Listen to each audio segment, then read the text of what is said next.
हर हर महादेव। सावन के पवित्र महीने में शिव भक्त भगवान शिव की पूजा आराधना करते हैं। भक्तों का ये आग्रह होता है कि सावन के महीने में भगवान शिव की पूजा कैसे करें, कैसे आराधना करें जिससे उनको संपूर्ण फल मिले।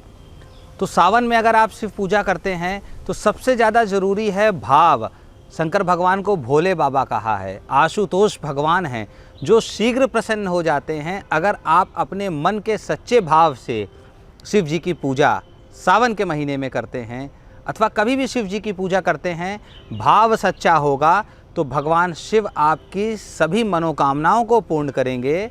एक कथा आती है जिसमें एक व्यक्ति की कोई मनोकामना होती है, उसको किसी व्यक्ति ने बताया कि भाई अगर तुम्हारी कोई कामना है, मनोकामना है, कोई कार्य नहीं हो रहा तो भगवान शिव की आराधना करो, सावन के महीने में शिव पूजन करो, भगवान शिव तुम्हारा कल्याण करेंगे।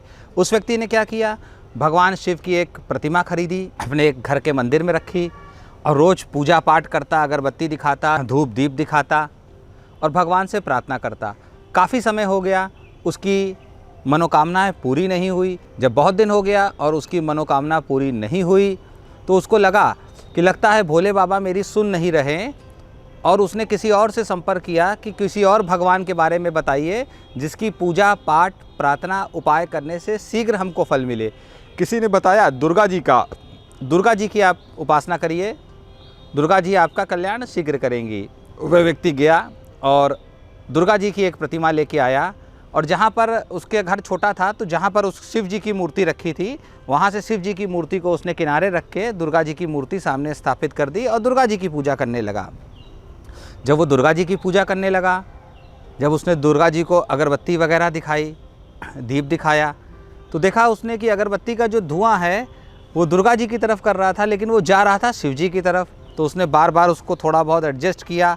उसको ये लगा कि जब शिव जी ने मेरी मनोकामना ही नहीं पूरी करी, जब मेरा शिव जी ने कार्य ही नहीं किया तो मैं शिव आराधना क्यों करूं, मैं दुर्गा जी की आराधना करूंगा। लेकिन बार बार सारा अगरबत्ती का धुआं शिव जी की तरफ जा रहा था।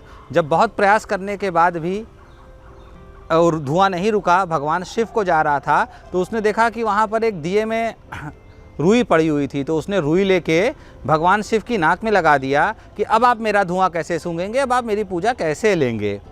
बस उसका ऐसा करना था कि भगवान शिव वहाँ प्रकट हो गए और भगवान शिव ने कहा कि मांगो, वरदान मांगो, तुम्हारी क्या मनोकामना है मैं पूरी करूँगा। तब उस भक्त ने पूछा, हे भगवान पहले मुझे इस रहस्य के बारे में बताइए। इतने दिन मैं आपकी पूजा पाठ करता था परंतु आप प्रकट नहीं हुए, लेकिन आज जब मैंने आपका तिरस्कार किया और मैंने आपकी नाक में रुई लगा दिया कि आप मेरा पूजा पाठ न ग्रहण करें, आप मेरी अगरबत्ती का धुआं न ग्रहण करें, तो आप प्रसन्न हो गए। ऐसा क्या हुआ? तो भगवान ने बताया कि पहले तुम पूजा पाठ आराधना करते थे लेकिन तुम्हारे मन में, तुम्हारे अवचेतन मन में था कि एक पत्थर की मूर्ति है, तुम एक पत्थर की मूर्ति की पूजा करते थे। लेकिन जैसे ही तुम्हारे अंदर भाव जागृत हुआ कि भगवान शिव यानी कि ये मेरी मूर्ति या मैं तुम्हारी पूजा को ग्रहण कर सकता हूँ, तुमने एक रुई मेरी नाक में लगा दिया। यानी कि जैसे ही तुम्हारे अंतर मन में शिव का भाव जागृत हुआ, शिव का तत्व जागृत हुआ, भगवान शिव प्रकट हो गए। इसीलिए कहते हैं ना, पत्थर में भगवान।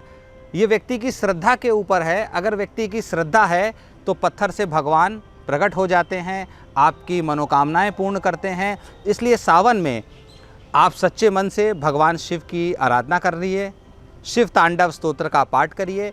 रावण के द्वारा ये शिव तांडव स्तोत्र लिखा गया था, रावण के द्वारा शिव तांडव स्तोत्र रचित है, ऐसी मान्यता है। और देखा भी गया है कि जो भक्त सावन में प्रदोष काल में शिव जी की पूजा शिव तांडव स्तोत्र से करता है, उसके यहाँ लक्ष्मी धन्य धान की पूर्ति होती है। शिव तांडव स्तोत्र की पंक्तियाँ आपने सुनी भी होगी जो रावण के द्वारा रचित है। जटाटवी गलत जल प्रवाह पावित स्थले गले विलंबि लंबिताम भुजंग तुंग मालिकाम डमट डमट डमट डमट निनाद वट डमर वयम चकार चंड तांडवम तनुतुना शिवा शिवम।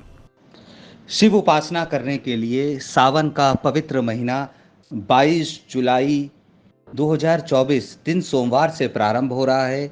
इस बार शिव भक्तों को शिव जी की पूजा करने के लिए 5 सोमवार प्राप्त हो रहे हैं।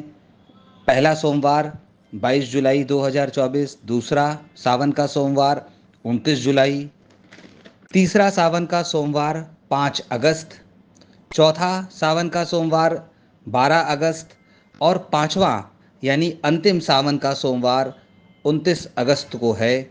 5 सोमवार भक्त शिव जी का पूजन करेंगे।